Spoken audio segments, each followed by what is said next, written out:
तो 1990 के बाद ही कुछ वैश्विक समस्याएं उभर के आई थी, नए प्रकार के युद्ध, आतंकवाद, ऐसे बहुत सारे इश्यूज। और उसी के साथ एक इशू पर्यावरण से संबंधित इशू, जो कि एक ग्लोबल इशू बन चुका है, एक वैश्विक मुद्दा बन चुका है, जो किसी एक देश तक सीमित नहीं है बल्कि पूरी दुनिया के देश इसके लिए चिंतित है। तो सबसे पहले एनवायरनमेंट का मतलब क्या होता है?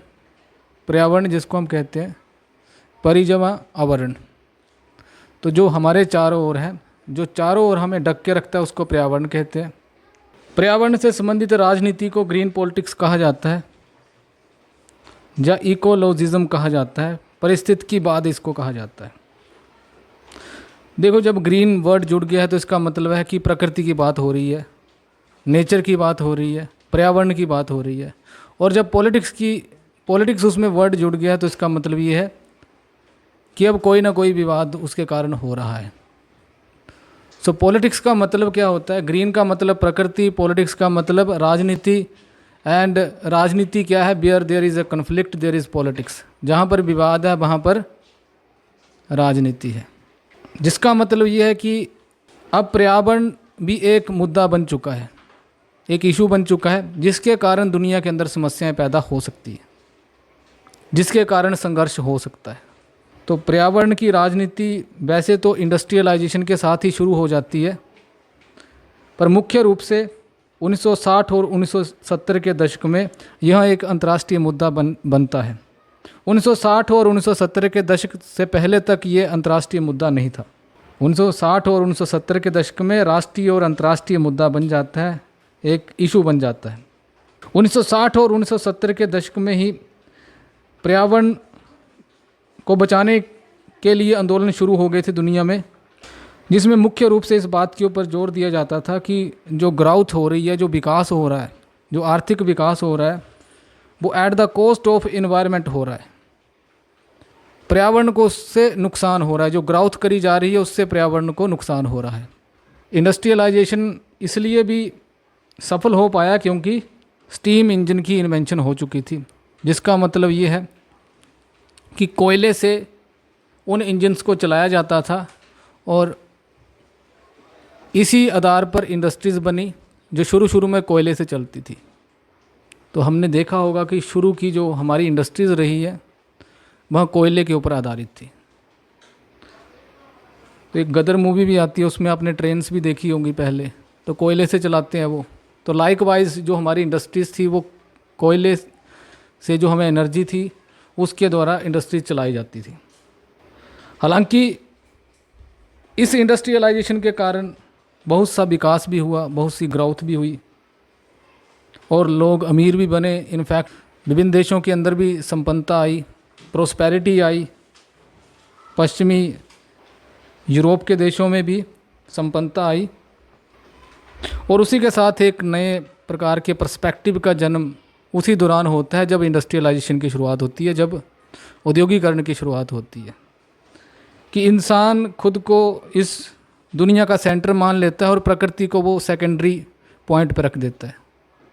इंसान बोलता है कि सब कुछ मेरे लिए ही है, अगर ये पानी है तो मेरे लिए है, अगर ये चाँद है तो मेरे लिए है, सारी की सारी प्रकृति इंसान के लिए है। बस ऐसी धारणा इंडस्ट्रियलाइजेशन के साथ बन जाती है और नेचर को सेकेंडरी प्लेस पे रखा जाता है।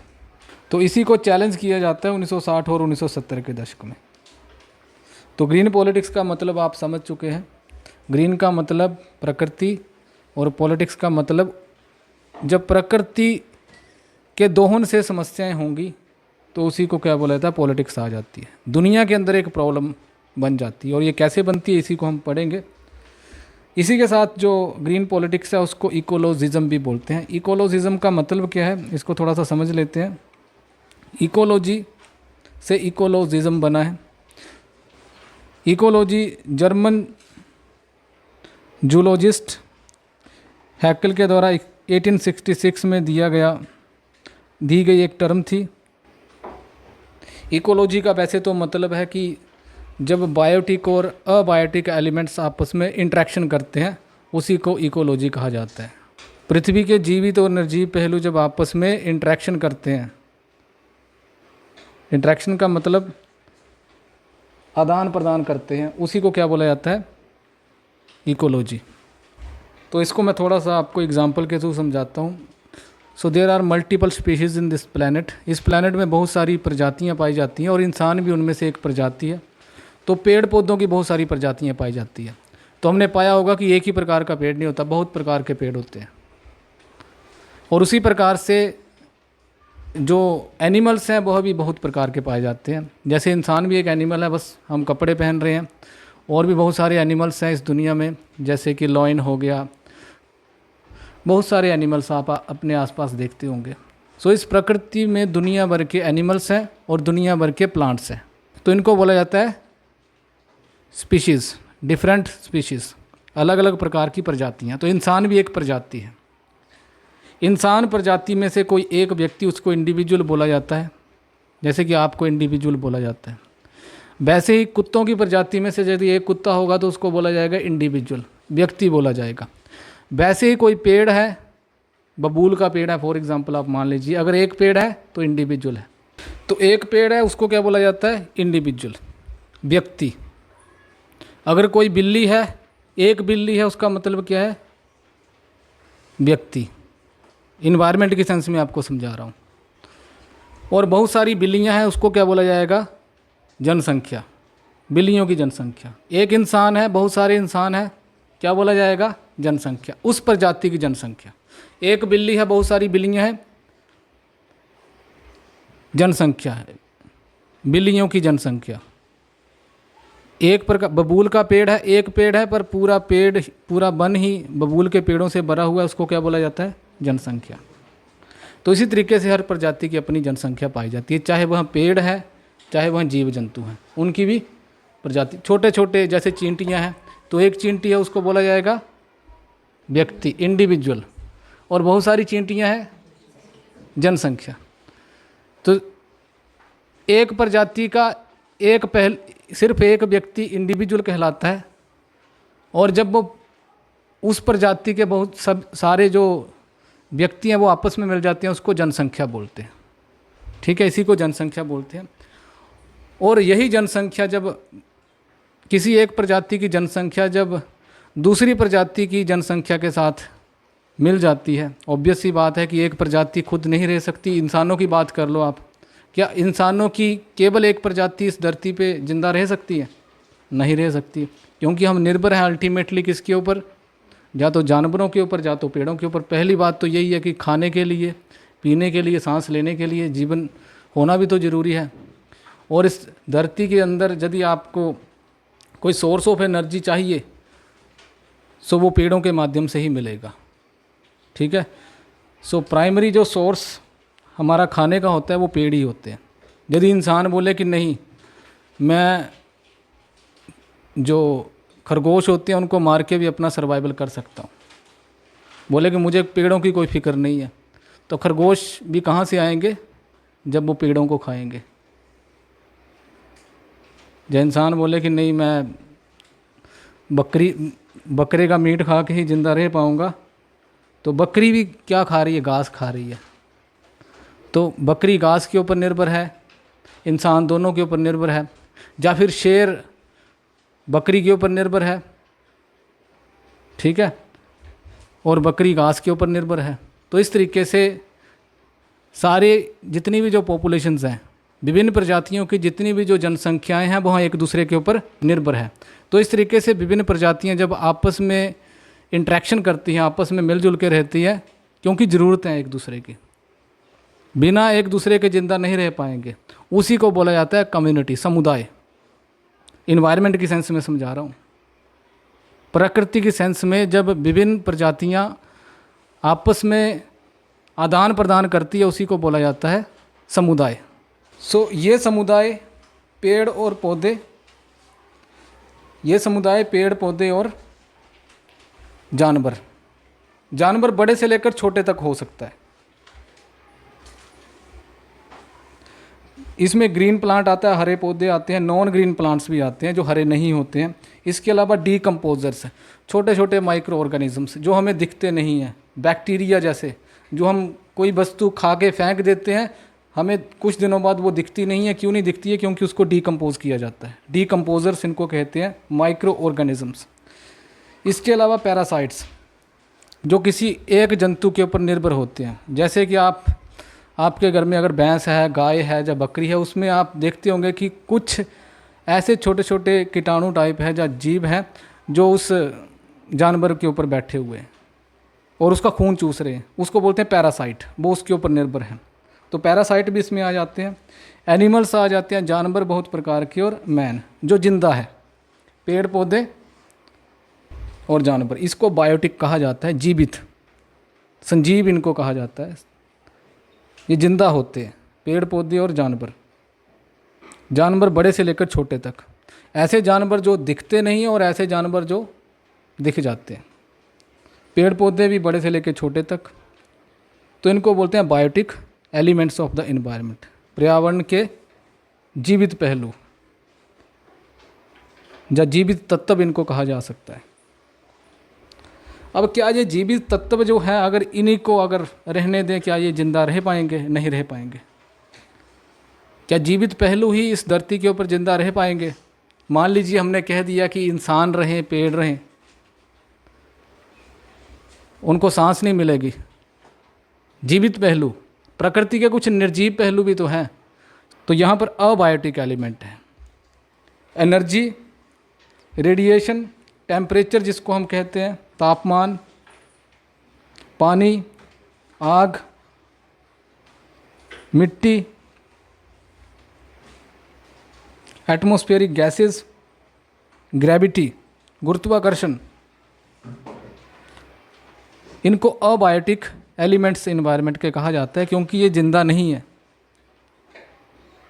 तो अब इकोलॉजी का मतलब आप समझ पाएंगे। इकोलॉजी का मतलब ये है कि जब बायोटिक एलिमेंट्स, जब सजीव पहलू प्रकृति के आपस में आदान प्रदान करते हैं, ठीक है, आपस में आदान प्रदान करते हैं किसी एक स्थान पर, और इसी के साथ वह अपने बाहरी वातावरण के साथ भी आदान प्रदान करते हैं। अबायोटिक एलिमेंट्स के साथ भी आदान प्रदान करते हैं। अबायोटिक का मतलब क्या है? टेम्परेचर, एनर्जी, पानी, उनके साथ आदान प्रदान करते हैं। इसी को इकोलॉजी कहा जाता है। इसी को कहा जाता है परिस्थितिकी तंत्र इसको कहा जाता है।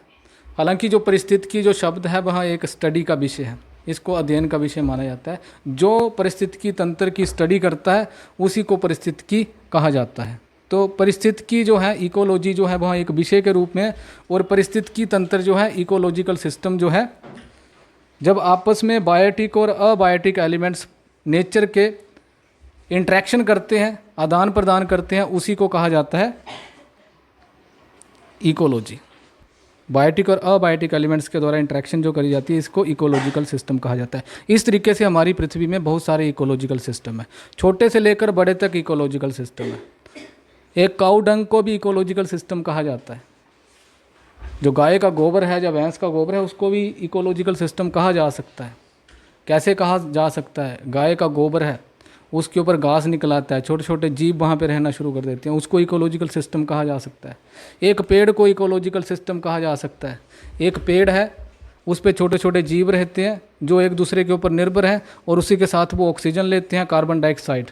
इसी को कहा जाता है इकोलॉजिकल सिस्टम। एक छोटा इकोलॉजिकल सिस्टम भी हो सकता है, एक बड़ा भी हो सकता है। जैसे अगर आप पूरे हिमालय को इकोलॉजिकल सिस्टम की तरह मान के चलें, तो वहाँ पर भी बहुत सारे पेड़ हैं, बहुत सारे जीव जंतु हैं जो आपस में इंटरेक्शन करते हैं और अपनी बाकी जो अबायोटिक एलिमेंट्स हैं उनके साथ करते हैं। तो इस आधार पे आप कह सकते हैं कि जो इकोसिस्टम है वो बहुत प्रकार के होते हैं। एक छोटे लेवल पर भी इकोलॉजिकल सिस्टम को डिफाइन किया जा सकता है और एक बड़े लेवल पे भी किया जा सकता है। इकोलॉजिकल सिस्टम दो प्रकार के होते हैं, एक एक्वेटिक एंड एक टेरेस्ट्रियल। ऐसा इकोसिस्टम जो पानी के अंदर होता है, और एक ऐसा इकोसिस्टम जो धरती के ऊपर होता है, परिस्थितिकी तंत्र जिसको बोलते हैं। आपने कुछ मछलियाँ पाल दी किसी एक टब में, उसको आप इकोलॉजिकल सिस्टम कह सकते हैं। कैसे कह सकते हैं? क्योंकि वहाँ पर मछलियाँ हैं, मछलियों को खाने के लिए कुछ ना कुछ होगा वहाँ पे, छोटे छोटे प्लैंकटॉन्स होंगे, छोटे छोटे पेड़ होंगे काफ़ी छोटे होते हैं वहाँ पे, उनको मछलियाँ खाती हैं, मछलियाँ एक दूसरे को खा रही हैं और उसी के साथ पानी उनको वहीं से मिल रहा है। इनफैक्ट ऑक्सीजन उनको वो उसके अंदर जो पेड़ है उनसे मिल रही है। तो एक टब के अंदर जो मछलियाँ आप पालते हैं उसको भी इकोसिस्टम कहा जा सकता है, पारिस्थितिकी तंत्र कहा जा सकता है, क्योंकि वहाँ पर भी एक प्रजाति दूसरी प्रजाति के ऊपर निर्भर है और उसी के साथ वह अबायोटिक एलिमेंट्स, टेम्परेचर, अग्नि दूसरों के। तो एक पानी में भी, जिसको इक्वेटिक इकोसिस्टम कहा जाता है, पानी के अंदर का परिस्थितिकी तंत्र। एक बाहर का भी परिस्थितिकी तंत्र होता है, जो ज़मीन के ऊपर होते हैं उसको बाहर का परिस्थितिकी तंत्र कहा जाता है, टेरेस्ट्रियल, ज़मीन के ऊपर का इकोसिस्टम। तो मैं इकोसिस्टम के बारे में आपको समझा रहा था। इकोसिस्टम का मतलब हमने सिंपल सा समझा कि यदि कोई एक इंडिविजुअल सोचे कि वह पूरी जनसंख्या के बिना रह सकता है तो वो नहीं रह सकता, और अगर पूरी जनसंख्या किसी प्रजाति की सोचे कि वह अकेली प्रजाति के रूप में इस धरती पर रह सकती है तो नहीं रह सकती, उसको बाकी प्रजातियों के साथ मिलके रहना पड़ेगा। और अगर विभिन्न प्रजातियां ये सोचे कि हम आपस में रहेंगे, बाकी जो अबायोटिक एलिमेंट्स है, जो निर्जीव पहलू इस प्रकृति के हैं, वो हमें नहीं चाहिए, सूरज की रोशनी हमें नहीं चाहिए, अग्नि हमें नहीं चाहिए, पानी हमें नहीं चाहिए, टेम्परेचर हमें नहीं चाहिए, तो इससे भी नहीं चल सकता।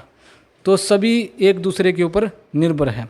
तो इकोलॉजिज्म जो एक मूवमेंट है, इकोलॉजी शब्द से ही निकला है, परिस्थितिकीवाद इसको कहा जाता है। परिस्थितिकीवाद एक विचारधारा है जिसका मानना है कि पूरी प्रकृति आपस में जुड़ी हुई है, चाहे पेड़ पौधे हो, चाहे उसके बाहर के एलिमेंट्स हो, जिसमें ना केवल इंसान है बल्कि बाकी जीव भी आते हैं, बाकी जानवर भी आते हैं, बाकी पेड़ पौधे भी आते हैं, और इसी के साथ इनएनिमेट वर्ल्ड, ऐसा वर्ल्ड जो जीवित नहीं है परंतु वो जरूरी है। इसके एग्जाम्पल मैं दे चुका हूँ, टेम्परेचर, सूरज, पानी। तो इकोलॉजिज्म जो है परिस्थितिकीवाद एक राजनीतिक विचारधारा है, अंतर्राष्ट्रीय लेवल पर एक राजनीतिक विचारधारा है जो मानती है कि पूरी प्रकृति आपस में जुड़ी हुई है। इसमें कोई भी एलिमेंट जो है वो प्राइमरी नहीं हो सकता। इसमें आप ये नहीं कह सकते कि इंसान प्राइमरी है जब पेड़ पौधे प्राइमरी है सिर्फ, ठीक है, या ये नहीं कह सकते कि, तो इंसान इसमें कुल मिला के इकोलॉजिज्म जो राजनीतिक विचारधारा के रूप में आई है, उसका मानना था कि जो एक थाउट था, जब इंडस्ट्रियलाइजेशन हो रहा था, जब औद्योगिकरण हो रहा था, एक थाउट ये था कि इंसान जो है वो सेंटर है, और ये प्रकृति किसके लिए बनाई गई है, इंसान बोलता था मेरे लिए, ये पेड़ किसके लिए बनाए गए हैं, मेरे लिए, ये पानी किसके लिए बनाया गया है, मेरे लिए, और इंसान ने बोला कि इसको मैं जैसे मर्जी यूज़ कर सकता हूँ, इसका मैं जितना मर्जी दोहन कर सकता हूँ,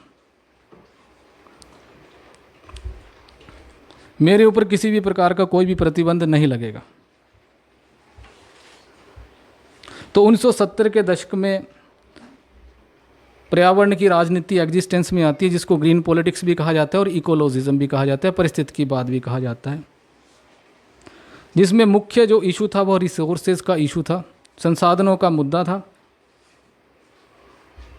और इसमें एक विचार ये आता है कि जो इंसान जिस दुनिया में रह रहा है उसमें संसाधन सीमित है, और इस बात का पता तब भी चला जब 1973 में एक ऑयल क्राइसिस आया। अब ये तेल का संकट क्या था? तेल का संकट ये था कि सीरिया और इजिप्ट के द्वारा, मिस्र के द्वारा 1973 में इज़राइल के ऊपर अटैक कर दिया गया था। और इज़राइल का समर्थन आपको पता है कि वेस्टर्न जो दो कंट्रीज़ है वो हमेशा से करती आई है, जिसमें एक अमेरिका आता है और दूसरा इंग्लैंड आता है। तो ये अपने दोस्त की सहायता करने के लिए उस समय आए, और सीरिया जो था वह एक मुस्लिम कंट्री है, और ऑब्वियस सी बात है उसके जो पड़ोसी देश हैं वो भी मुस्लिम्स हैं, और ये सभी देश जो हैं Syria, Iraq, Saudi Arabia, Yemen, Oman, ये सारे के सारे इज़राइल के ख़िलाफ़ है। इनफैक्ट ईरान को भी आप इज़राइल के ख़िलाफ़ रख सकते हैं। ये सारे के सारे देश मुस्लिम पॉपुलेशन वाले देश हैं, और जैसे ही अमेरिका और इंग्लैंड इज़राइल की सहायता के लिए आते हैं तो ये सारे के सारे देश खिलाफ़ हो जाते हैं अमेरिका और इंग्लैंड के। अब ऑब्वियस सी बात है कि यहाँ पर फॉसिल फ्यूल्स जो है वो यहीं पे सबसे ज़्यादा पाई जाती है, जीवाश्म ईंधन जिसको हम कहते हैं वो यहीं पे पाई जाती है, फ्यूल्स यहाँ पे पाई जाती है, जिसमें मुख्य रूप से oil, coal and gas, coal and oil. तो हम जो डीजल इंपोर्ट करते हैं, पेट्रोलियम के प्रोडक्ट्स जो हम इंपोर्ट करते हैं, वो मुख्यतः इन्हीं देशों से करते हैं। तो इनके द्वारा दुनिया में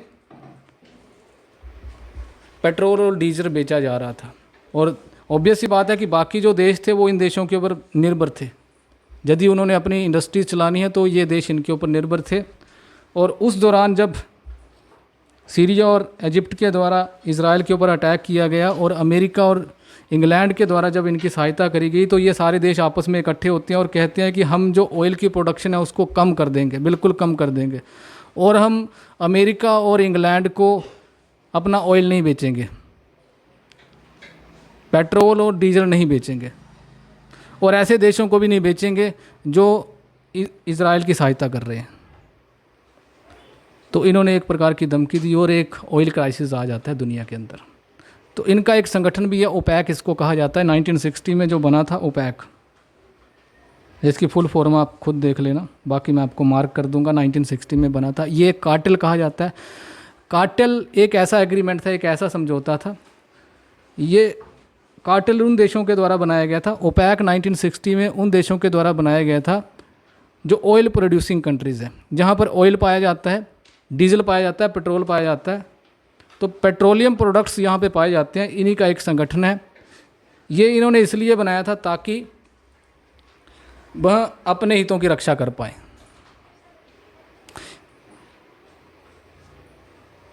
तो कार्टेल इन्होंने इसलिए बनाया कि हम अपने जो ऑयल के प्राइसेस हैं वो अलग अलग नहीं बताएंगे, बल्कि हम एक ऐसा संगठन बनाएंगे जिसमें हम डिसाइड करेंगे कि इतने रुपए लीटर आपको तेल मिलेगा, इतने रुपए डॉलर पर बैरल आपको तेल मिलेगा। ये इन्होंने बता दिया कि इस हिसाब से, इस रेट से आपको मिलेगा। बाकी ऐसा नहीं हो सकता कि एक देश अगर 10 फॉर एग्जांपल 10 रुपये लीटर के हिसाब से बेच रहा है, सिंप्लीफाई इसको करता हूँ, तो दूसरा देश उसको 20 रुपये लीटर के हिसाब से बेच रहा है, तो दुनिया 10 रुपये के लीटर के हिसाब से खरीदेगी। तो फिर इसके कारण दो देशों के बीच कंपटीशन भी बढ़ता है। और जो 10 रुपये वाला है वो ज़्यादा, क्योंकि ऑब्वियस सी बात है जब उसका तेल ज़्यादा खरीदा जा रहा है, उसने 10 रुपये के हिसाब से बेचना शुरू किया है, तो जो 20 का बेच रहा है उसका कोई नहीं खरीदेगा। तो इसके कारण दोनों देशों का ही नुकसान होगा। वो कैसे नुकसान होगा? क्योंकि जो 10 रुपये बेच रहा है उसके जो पेट्रोलियम के जो संसाधन है वो लिमिटेड है, वो एक दिन ख़त्म हो जाएंगे। फिनाइटनेस इसको बोलते हैं कि जो पेट्रोल और डीजल है, इसको आप ये नहीं कह सकते कि आज ये ऑयल प्रोड्यूसिंग कंट्रीज़ अगर पेट्रोल और डीजल निकाल रही है तो 10,000 साल तक ये निकालती ही रहेंगी। इसकी एक लिमिटेशन है। इसको मैं बताता हूँ क्यों है, पर इससे पहले आपको ये बता देता हूँ कि दो देशों के द्वारा जब अलग अलग रेट के हिसाब से बेचा जाता है तो दोनों का नुकसान होता है। जो 20 का बेच रहा है उसका बिकेगा नहीं, जो 10 का बेच रहा है उसके जो रिज़र्व हैं वो जल्दी ख़त्म हो जाएंगे और कल को शायद वो कमाई नहीं कर पाएगा उससे। तो इन सभी देशों ने आपस में मिलकर एक समझौता किया जिसको कार्टेल कहा जाता है, जिसमें उन्होंने कहा कि हम एक निश्चित प्राइस तय कर देंगे कि इस प्राइस से नीचे हम ऑयल नहीं बेचेंगे। और जब भी इनके ऊपर कोई संकट आएगा, जैसा कि इनको लगेगा कि दुनिया के अंदर हमने ऑयल की प्रोडक्शन ज़्यादा कर दी है, तो जब प्रोडक्शन ज़्यादा हो जाती है तो ऑब्वियस सी बात है लोग ये बोलेंगे कि अब सस्ती मिले हमें। तो इनके द्वारा कहा गया कि अगर कभी फ्यूचर में हमारा तेल सस्ता होता है तो हम उसकी प्रोडक्शन कम कर देंगे, यानी कि हम कुओं से तेल निकालेंगे ही नहीं, कम निकालेंगे। तो जब सप्लाई कम होगी तो रेट उसका फिर से इतना हो जाएगा कि इनको एक अच्छा प्राइस मिलेगा। तो कार्टेल इसीलिए बनाया गया ताकि इनके अपने जो हित हैं उनको प्रिजर्व किया जा सके। 1973 में ओपेक और इन देशों का एक और संगठन था अरेबियन कंट्रीज़ का, ये सभी देश आपस में इकट्ठे होते हैं और ये कहते हैं कि अमेरिका और इंग्लैंड के द्वारा जो अटैक किया गया है, अमेरिका और जो इंग्लैंड के द्वारा जो समर्थन किया जा रहा है इजराइल का, उसका हम विरोध करते हैं और हम अमेरिका और इंग्लैंड को अपना ऑयल नहीं बेचेंगे और उन देशों को भी नहीं बेचेंगे जो इनका समर्थन कर रहे हैं। उसी के कारण दुनिया के अंदर ऑयल क्राइसिस आता है और एक ऐसी चिंता आ जाती है कि अगर मान लीजिए फ्यूचर में ऑयल, ये पेट्रोल और डीजल नहीं रहते हैं, कन्वेंशनल सोर्सेज ऑफ एनर्जी इनको कहा जाता है, तो फिर इंडस्ट्रीज़ कैसे चलाई जाएंगी, फिर बसेस कैसी चलाई जाएंगी, ट्रक्स कैसे चलाए जाएंगे, रेलगाड़ियाँ कैसे चलाई जाएंगी, ये एक बहुत बड़ी चिंता का विषय दुनिया के अंदर आया। और अगर बसेस नहीं चलेंगी, ट्रक्स नहीं चलेंगे, गाड़ियाँ नहीं चलेंगी, इंडस्ट्रीज़ नहीं चलेंगी तो अर्थव्यवस्था बिल्कुल ही बंद हो जाएगी। तो ये एक चिंता दुनिया के अंदर आई। और एक थाउट प्रोसेस विकसित हुआ कि जो ये फ्यूल्स हैं, फॉसिल फ्यूल्स हैं, दे आर लिमिटेड, ये लिमिटेड है, ये कभी ना कभी ख़त्म हो जाएंगी, और जिस दिन ये ख़त्म हो जाएंगी उसके बाद हम क्या करेंगे। तो एक कारण ये भी था कि अब चिंता ये करनी है कि अल्टरनेटिव क्या निकाले जाएं। ये ऐसे सोर्सेज ऑफ एनर्जी है जो एक दिन ख़त्म होने वाले हैं, और उसी के साथ ये CO2 का भी एमिशंस कर रहे हैं। हालांकि ये विषय थोड़ा सा इसके बाद आता है। अच्छा, फॉसिल फ्यूल्स क्या होते हैं, जीवाश्म ईंधन क्या होते हैं। जीवाश्म ईंधन जिसमें हम कहते हैं कोयला है, पेट्रोल है, डीजल है, ये कैसे निकल रहे हैं इन कंट्रीज से। तो एक एजम्पशन दी जाती है या फिर एक इन्फर किया जाता है साइंटिस्ट्स के द्वारा कि आज से लगभग 300 से 350 मिलियन साल पहले, 1 मिलियन में 10 लाख, 300 से 350 मिलियन साल पहले एक टाइम था जब बहुत सारे पेड़ पौधे इस दुनिया के अंदर पाए जाते थे, इस पर्टिकुलर एरिया में पाए जाते थे, जब दुनिया के बाकी हिस्सों में भी पाए जाते थे, और बहुत सारे जीव जंतु थे जो एक ऐसी जगह पे रह रहे थे जो लैंड बिल्कुल वेट थी, जहाँ पर थोड़ा थोड़ा पानी था, उस पानी के बीच ये पेड़ पौधे पल रहे थे। सडनली क्या होता है कि यहाँ पर ये वाला पीरियड समाप्त हो जाता है और ये जो पेड़ होते हैं ये दबना शुरू हो जाते हैं, और जैसे ये पेड़ पौधे दब जाते हैं तो उनके ऊपर मिट्टी पड़ जाती है, उड़ के मिट्टी आ जाती है, क्योंकि ये एरियाज़ जो है वो रेगिस्तानी एरियाज़ हैं। सो ये जो पेड़ पौधे हैं और जो जीव जंतु हैं ये बिल्कुल ढक जाते हैं वहाँ पर, तो उसके कारण वो डिकम्पोज नहीं हो पाते। अब किसी भी जीव जंतु की डिकम्पोजिशन के लिए ऑक्सीजन की ज़रूरत होती है। आपने कोई ब्रेड फेंका और आपने देखा कि 4 दिन बाद वो गायब हो गया, किसने किया? वो डिकम्पोजर ने किया, माइक्रो ऑर्गेनिज्म ने किया। पर माइक्रो ऑर्गेनिज्म भी कब कर पाएगा? क्योंकि माइक्रो ऑर्गेनिज्म भी जिंदा है, वो तब कर पाएगा जब उसको ऑक्सीजन मिलेगी। और जब वो सारे के सारे पेड़ पौधे ढक जाते हैं, जितने भी जो मैरीन प्रोडक्ट्स थे, जो मछलियाँ थी पानी के अंदर जो रहते थे, इनफैक्ट जो जानवर थे, वो सारे के सारे दब जाते हैं, तो उसके कारण वहाँ पर जो डिकम्पोजिशन नहीं हो पाती है और वो दबे रहते हैं। और एक समय बाद वो केमिकल रिएक्शन के द्वारा, लंबे समय बाद वो केमिकल रिएक्शन के द्वारा वो जो पेड़ थे वो कोयला बन जाते हैं। पेड़ क्या बन जाते हैं? कोयला बन जाते हैं। एंड जो जीव जंतु है वह ऑयल बन जाते हैं, जिसको आप पेट्रोल और डीजल कहते हैं। तो जो जीव जंतु थे वो केमिकल रिएक्शन के द्वारा, तो फिर उसके बहुत समय बाद यहाँ पर खुदाई होती है और देखा जाता है कि नीचे कोयले बन रहे हैं। तो कोयले कैसे बने? क्योंकि वो बड़े सालों से दबे हुए थे। क्योंकि जो डिकम्पोजिशन है, अब आपने लकड़ी जलाई तो उससे क्या होता है? CO2 एमिशंस होती है।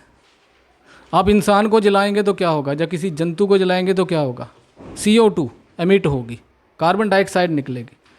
तो जब ये जले ही नहीं तो इनके साथ जो कार्बन डाइऑक्साइड थी वो भी वहीं पर रहेगी। अब ये एक सोर्सेज ऑफ एनर्जी बन जाता है एक लंबे समय बाद। और जब हम इसको अपनी गाड़ियों में यूज़ करते हैं पेट्रोल को, तो CO2 निकलती है, कार्बन डाइऑक्साइड निकलती है। ठीक है, जब आप कोयले को जलाते हो तो CO2 निकलती है। तो इसी को क्या बोला जाता है? Fossil fuels. तो ये जो पेट्रोल और डीजल और कोयला जो है ये CO2 का एमिशन करता है। और आज की डेट में एक बहुत बड़ा चैलेंज क्या है? CO2 का एमिशन है। ये जो ग्लोबल वार्मिंग हो रही है ये किसके कारण हो रही है? इसी के कारण हो रही है। ज़्यादा से ज़्यादा इंडस्ट्रीज़ में पेट्रोल का यूज़ किया जा रहा है, कोयले का यूज़ किया जा रहा है, डीजल का यूज़ किया जा रहा है। इसके कारण CO2 की एमिशंस होती है। हालांकि इसको डिटेल में बाद में डिस्कस करेंगे। तो CO2 एक ग्रीन हाउस गैस है, जिसका मतलब ये है कि जैसे कि आपने देखा होगा अपने सराउंडिंग में कि किसी ने ग्रीन हाउस का एक प्रोजेक्ट लगाया है अपनी फसल, जब वहाँ से कुछ वो उगा रहा है, तो ग्रीन हाउस क्या होता है? वो उसमें सूरज की किरणें आ जाती हैं और टेम्परेचर वो गर्म रखती हैं और वो वापस नहीं जा पाती। सो ऐसी सब्जियां वहाँ पर उगाई जा सकती है जो किसी दूसरे क्लाइमेट में उगाई जा रही है। तो जो कम गर्म एरिया है वो क्या करता है, यदि उसको ऐसी कोई फसल उगानी है जो गर्म एरियाज़ में उगाई जाती है तो वो ग्रीन हाउस लगाएगा, और फिर सूरज की जो एनर्जी है वो आएगी और वापस नहीं जा पाएगी। तो इसी को क्या बोला जाता है? Green house. इसी प्रकार से हमारे इन्वायरमेंट में कुछ गैसेस हैं जिनको ग्रीन हाउस गैसेस कहा जाता है, जैसे कि कार्बन डाइऑक्साइड, मीथेन। ये ऐसी गैसेस हैं जो सूरज की किरणें आती हैं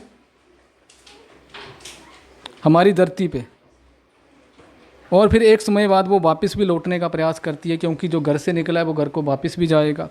जैसे वो वापस जाने का प्रयास करती है तो ये जो CO2 जो गैसेस हैं, ये ग्रीन हाउस गैसेस कही जाती है। तो ये इनको पकड़ लेती है। सिंपल सी भाषा में ये है कि इनको पकड़ लेती है और इनको वापस नहीं जाने देती है। और जब ये सूरज की जितनी एनर्जी यहाँ पर आई है, जब ये वापस नहीं जाएगी तो उसके कारण धरती और ज़्यादा गर्म होगी। तो इसी को बोला जाता है ग्रीन हाउस इफ़ेक्ट। वापस नहीं जा पाएंगी और धरती और ज़्यादा गर्म होगी। अब ये बताइए कि पहले मान लीजिए CO2 10 लोग हैं, 10 इंसान हैं, और अब 10 इंसान पहले किसी चीज़ को रोक रहे थे, अब हज़ारों इंसान उस चीज़ को रोकेंगे, तो इसका मतलब ये है कि ज़्यादा रोक पाएंगे। जैसे पानी निकल रहा है, कहीं से पानी, किसी नदी से पानी निकल रहा है, और 10 इंसानों के पास बाल्टियाँ हैं और उस पानी को वो रोक रहे हैं, और सडनली 2 दिन बाद क्या होता है कि 1000 लोग आ जाते हैं, तो 1000 लोग ज़्यादा पानी को रोक पाएंगे बाल्टियों से। तो लाइक वाइज जैसे CO2 का जो एमिशन बढ़ जाता है, तो इसके कारण बहुत सारे एक ग्रीन हाउस गैसेस जहाँ पर इन्वायरमेंट में पाई जाती है, और जो सूरज की किरणें पहले वापस ज़्यादा जा पा रही थी अब कम जा पाएंगी, जिसके कारण धरती और ज़्यादा गर्म होती जाएगी।